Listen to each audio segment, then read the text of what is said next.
On 1st January 2016, Sanika decide to save rupees 10, rupees 11 on the second day, rupees 12 on the third day.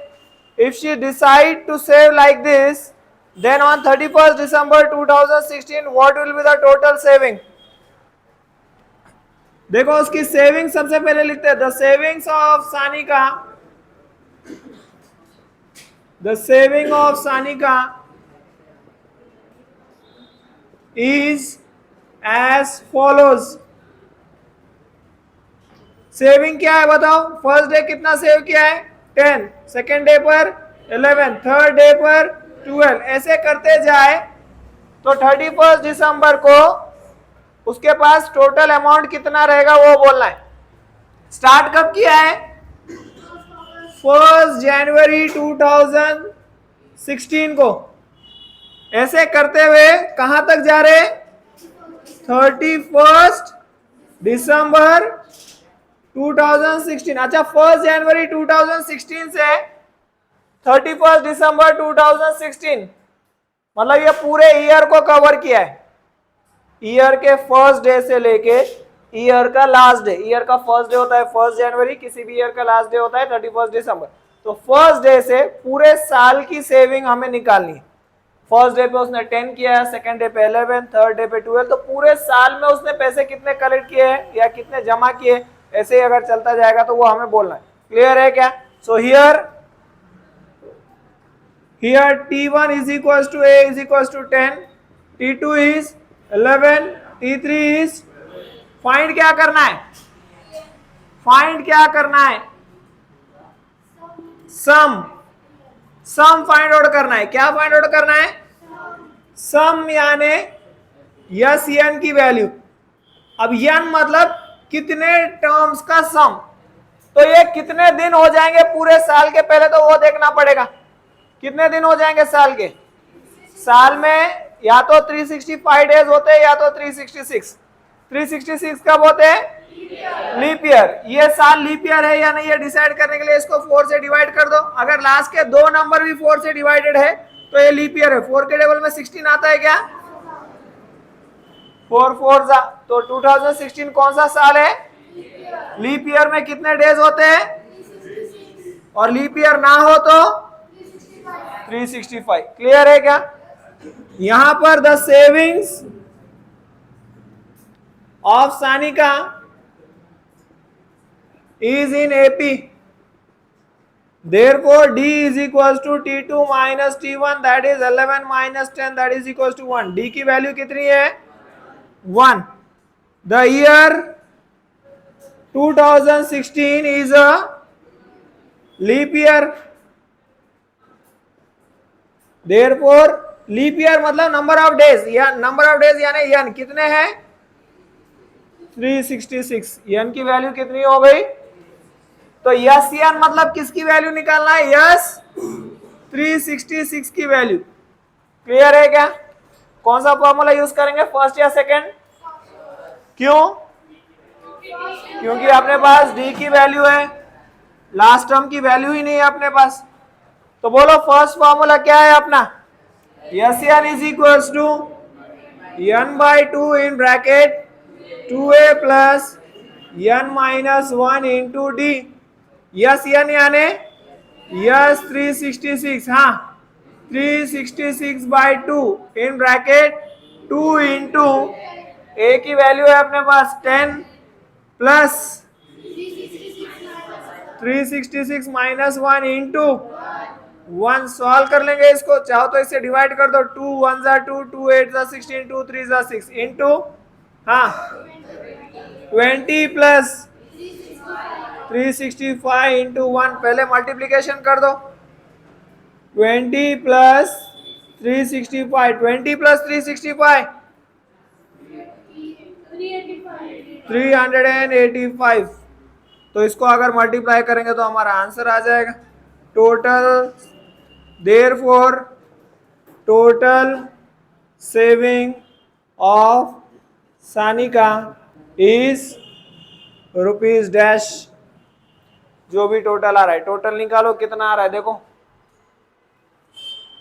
समझ में आ रहा है क्या? वही क्वेश्चन है, सिर्फ वर्ड प्रॉब्लम्स के फॉर्म में दिए हैं। क्वेश्चंस वही है जो 3.4 में सॉल्व किया है, सॉरी 3.3 में सॉल्व किया है, सिर्फ कन्वर्ट करके इसको वर्ड प्रॉब्लम्स में दिया है बस। Sachin invested, question number 3, second को बाद में कवर करेंगे। Sachin invested in a national savings certificate scheme. In the first year, he invested rupees 5,000. In second year, he invested 7,000. In third year, he invested 9,000 and so on. Find the total amount that he invested in 12 years. Total जहां भी पूछा जा रहा है वहां पे yes N की value निकालनी होती है। अब यस एन यानी यहां पर क्या है, सम ऑफ कितने टर्म से, वही पूछ रहा हूं, कितने सालों का इन्वेस्टमेंट निकालना है, 12। तो यस एन मतलब यस 12 की वैल्यू निकालना है। तो the investment of Sachin is as follow, पहले साल में कितना किया है 5,000, सेकेंड ईयर में, थर्ड ईयर में एंड सो ऑन। तो T1 की वैल्यू है 5,000, T2 की वैल्यू है 7,000, T3 की वैल्यू है 9,000।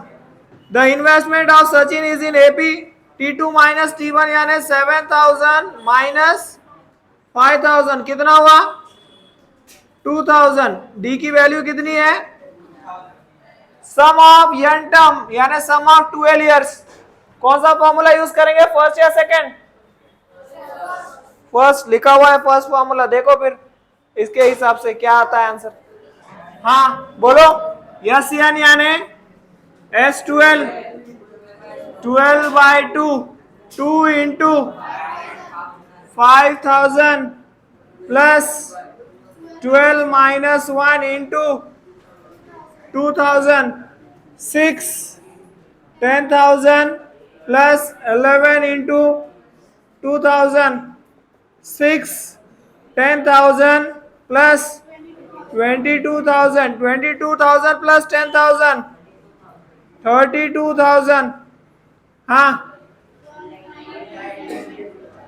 0 0 0, 6 2 12, carry 1, 6 3 18, 19, 1,92,000। Therefore, the total investment of Sachin in 12 years is 1,92,000 rupees.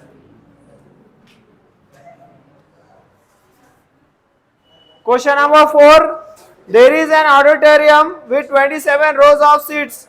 There are 20 seats in the first row, 22 seats in the second row, 24 seats in the third row and so on. Find the number of seats in the 15th row and also find how many total seats are there in the auditorium. Auditorium मतलब एक बड़ा सा hall, जैसे movie theatre अपन समझ सकते हैं। क्या होता है ऑडिटोरियम, वो देखो, मीटिंग हॉल समझ सकते हैं अपन। ऑडिटोरियम में सीट जो होते हैं ना, रो मतलब क्या, रो मतलब जैसे आप लोग बैठे हो, ये पूरे रोज है, ठीक है। ऑडिटोरियम में क्या होता है, जो लास्ट वाले रो होते हैं वो बड़े होते हैं और जो फर्स्ट वाले रो होते हैं वो छोटे होते हैं। जैसे यहां से छोटे छोटे छोटे होते जाएंगे,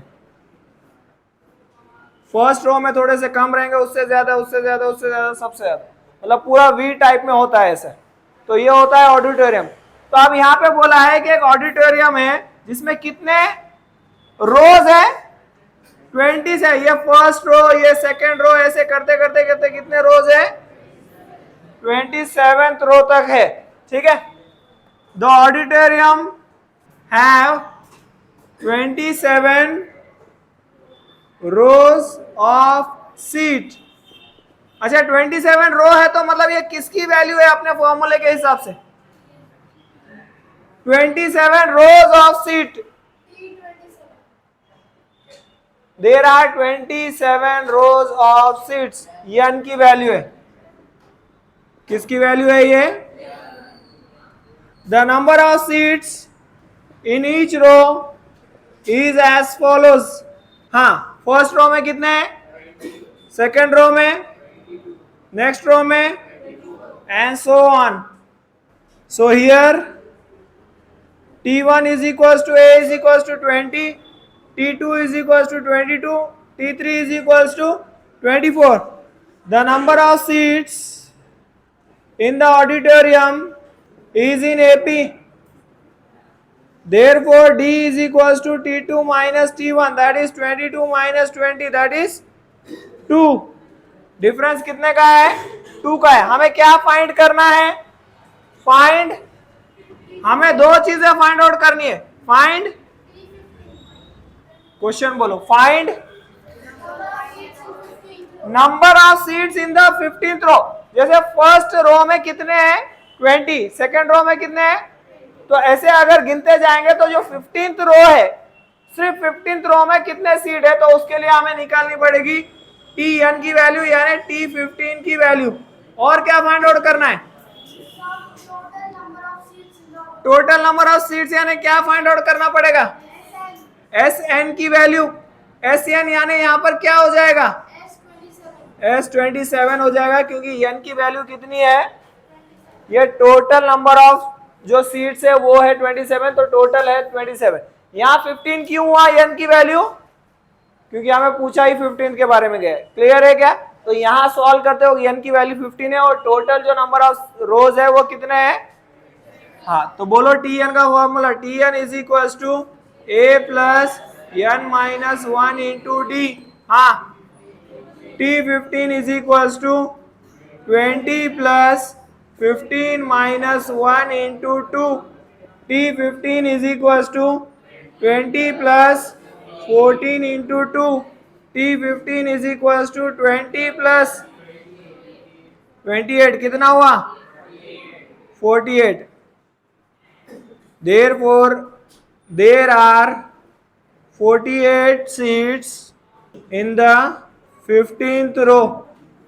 Sn यानी S27 यानी Sn is equals to n by 2 in bracket 2a plus n minus 1 into d. क्योंकि d की वैल्यू है तो यही फॉर्मूला लेंगे.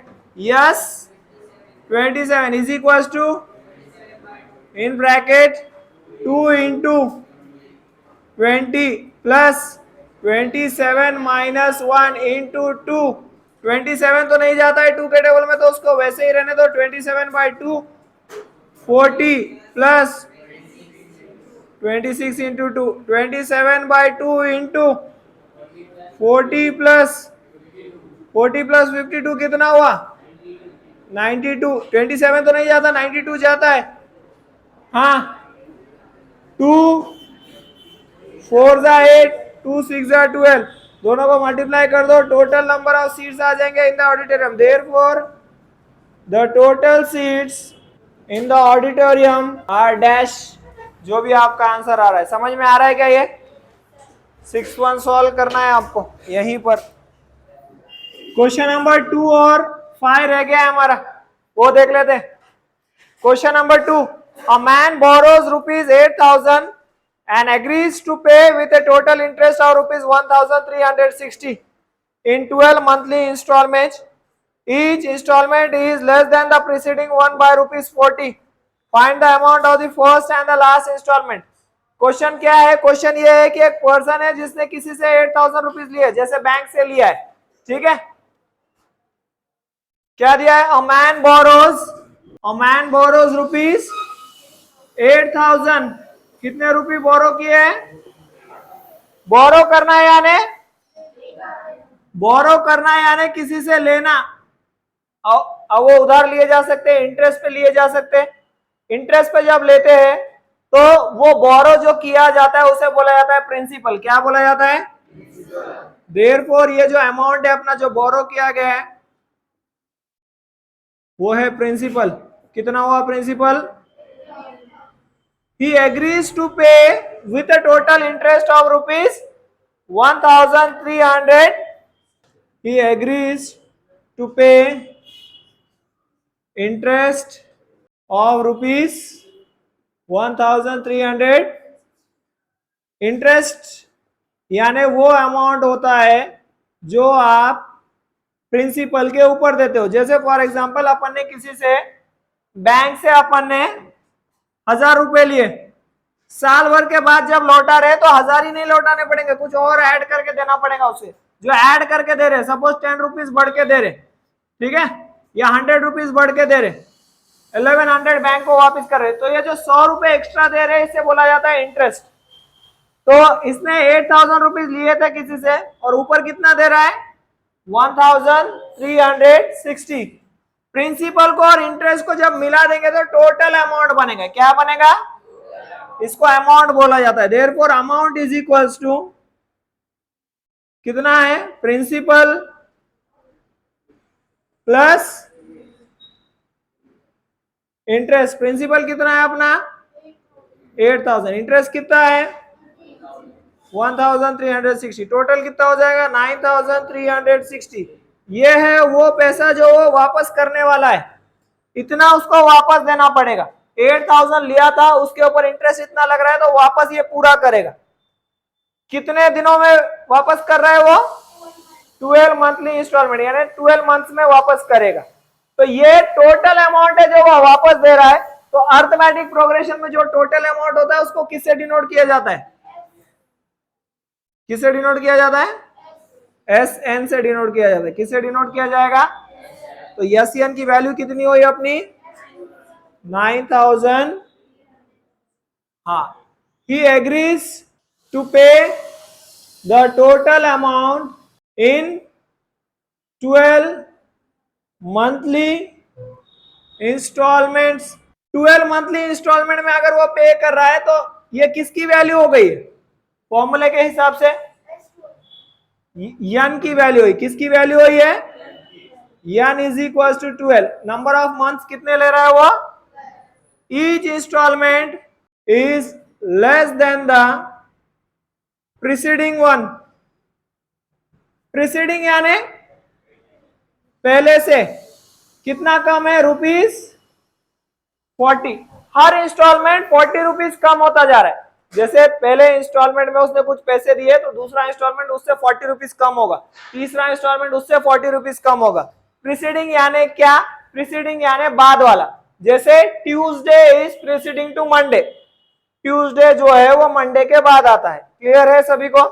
सो हर इंस्टॉलमेंट कितने से कम हो रहा है, कम हो रहा है, मतलब ये किसकी वैल्यू है, डिस्टेंस। डिस्टेंस कम होते जा रहा है, माइनस होगा कम होगा, तो डिस्टेंस की वैल्यू कितनी है -40। ये पूरा क्वेश्चन में से निकाला है हमने। ही बोरोज ₹8000 तो वो प्रिंसिपल हो गया। ही एग्रीज टू पे इंटरेस्ट यानी वो इंटरेस्ट हो गया। प्रिंसिपल और इंटरेस्ट को मिलाएंगे तो अमाउंट हो गया, जो टोटल अमाउंट वो देने वाला है। टोटल अमाउंट को हम क्या बोलेंगे फॉर्मूले के हिसाब से, sum of the total amount यानी SN. He agrees to pay the total amount in 12 instalment, तो वो किसकी वैल्यू हो गई, और each instalment is being less than the preceding one by ₹40। अब सारे वैल्यूज है, कौन सा फॉर्मूला यूज करना है बोलो, फर्स्ट या second. So Sn is equals to n by 2 in bracket 2a plus n minus 1 into d। हमें क्या क्या फाइंड करना है, फाइंड द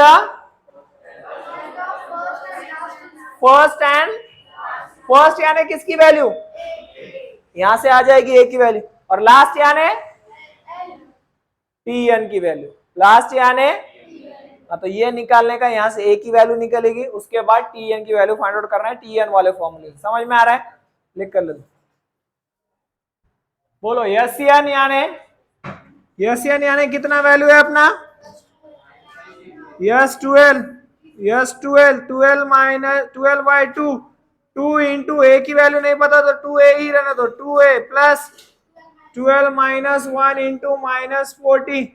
S12 यानी 9360, 12 by 2 6, 2a plus 11 into -40, ये 6 को इधर लाओ, 9360 by 6, 2a plus into minus 440, हाँ 1560, 2a minus 440 इधर लाएंगे तो प्लस 440, कितना हुआ 2000 is equals to 2a।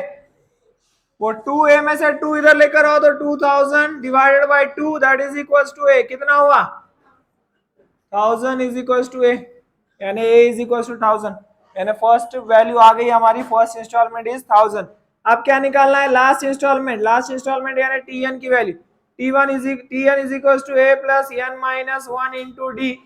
Tn यानी T12, क्योंकि लास्ट इंस्टॉलमेंट 12th रहेगा। a की value 1000 plus 12 minus 1 into minus 40, T12 is equal to 1000 plus 11 into minus 40, T12 is equals to 1000 minus 440, T12 is equals to 560. Therefore, the first installment is rupees 1000 and the last installment is rupees 560. Statement ऐसे आएंगे, ठीक है। Question number 5, Kargil's temperature was recorded in a week from Monday to Saturday. All recordings were in AP. The sum of temperature for Monday and Saturday were 5 degrees Celsius more than the sum of temperature of Tuesday and Saturday. If the temperature of Wednesday was minus 30 degrees Celsius, then find the temperature of all other 5 days. Kargil के temperature के बारे में question है कि यहां पर जो Monday से लेके सैटरडे तक टेम्परेचर है वो एपी में है, ठीक है। तो हमें पता नहीं कैसे, so let the temperature of Kargil from Monday to Saturday be as follows. Monday से सैटरडे तक टेम्परेचर डिसाइड करना है, Monday, Tuesday, Wednesday, Thursday, Friday, Saturday. इसमें से एक टेम्परेचर अपने को पता है, कौन सा है वो, वेडनेसडे का। कितना है, इसी को हम ए कंसीडर कर लेंगे। क्या कंसीडर करेंगे, क्योंकि उसी के बारे में पता है, वहीं से स्टार्ट होगा। ए से आगे जाते हैं तो डी ऐड होते जाता है, हमें पता है, और ए से पीछे जाते हैं तो डी सेपरेट होके जाता है। तो ए से आगे जाएंगे, वेडनेसडे के बाद थर्सडे पे जाएंगे तो फ्राइडे पे जाएंगे तो सैटरडे पे जाएंगे तो पीछे जाएंगे वेडनेसडे से तो और पीछे जाएंगे तो। क्लियर है क्या सभी को? उसके बारे में एक कंडीशन दिया है, फ्रॉम द गिवन कंडीशन दिया है, the sum of temperature, sum यानी addition, the sum of temperature of Monday and Saturday is यानी is equal to is 5 degree more than the sum of temperature of Tuesday and Saturday. जो Monday और Saturday का temperature है वो 5 degree Celsius ज्यादा था Tuesday और Saturday के एडिशन के टेम्परेचर से। मंडे का टेम्परेचर कितना है, a माइनस 2d, सैटरडे का कितना है, a प्लस 3d, ट्यूसडे का कितना है, a माइनस d, और सैटरडे का कितना है, a plus 3d plus 5। Bracket से बाहर निकालो, ब्रैकेट से बाहर निकालने के लिए ब्रैकेट के बाहर की साइन देखी जाती है। ब्रैकेट के बाहर कोई साइन नहीं, मतलब प्लस है, और जब प्लस होता है तो ब्रैकेट एज इट इज बाहर, a minus 2d plus a plus 3d plus a minus d plus a plus 3d plus 5। Clear है क्या यहां तक? हाँ, जो लाइक टर्म्स है उसको एक जगह ले लो, ये a और ये एक जगह ले लो, a प्लस a, ये यहां से क्या बचा, माइनस 2d प्लस 3d, फिर a और a प्लस a और minus d plus 5, a plus a 2a minus 2d plus 3d plus d 2a, यहां कुछ नहीं मतलब 1 है, minus 1d plus 3d plus 2d plus 5। यहां तक क्लियर है क्या सभी को? लेफ्ट हैंड साइड में भी 2 है और राइट हैंड साइड में भी 2 है, cancel. d minus 2d is equal to 5, यहां कुछ नहीं मतलब 1 है, 1 minus 2 minus d is equal to 5, therefore d is equal to, यहां से अगर माइनस निकालेंगे तो वहां लग जाएगा, तो d की वैल्यू कितनी है और a की वैल्यू कितनी है अपनी। तो इसके हिसाब से हम पूरे मंडे से सैटरडे तक के टेम्परेचर निकाल सकते हैं। यहाँ तक लिख कर लो, फिर आगे देखते हैं कि मंडे का टेम्परेचर कितना होता है, ट्यूसडे का कितना होता है और सैटरडे का कितना होता है। इसमें से अपने को वेडनेसडे का टेम्परेचर पता है, Therefore, the temperature of Kargil from Monday to Saturday will be, अब ए और डी की वैल्यू पुटअप करेंगे। ए की वैल्यू कितनी है अपनी, ए माइनस डी यानी -30 -2 इंटू -5 यानी -30 प्लस कितना हुआ -20 यानी मंडे का जो टेम्परेचर है वो है -20। इसको सॉल्व करते, -30 माइनस -5 -30 प्लस 5 यानी -25। ये ए का तो पता ही है अपने को कि -30 है, तो इसको छोड़ दो वेडनेसडे को। ए प्लस डी यानी -30 प्लस -5 यानी -30 -5 यानी -35। ए प्लस 2d यानी -30 प्लस 2 इंटू -5 यानी -30 -10 यानी -40। अब ए प्लस 3d यानी -30 प्लस 3 इंटू -5 -30 -15 यानी -45। Therefore, the temperature of Kargil on other 5 days is -20 -25। इसको छोड़ दो, -35 -40 -45 डिग्री। बोलो कौन क्या बोल रहा है।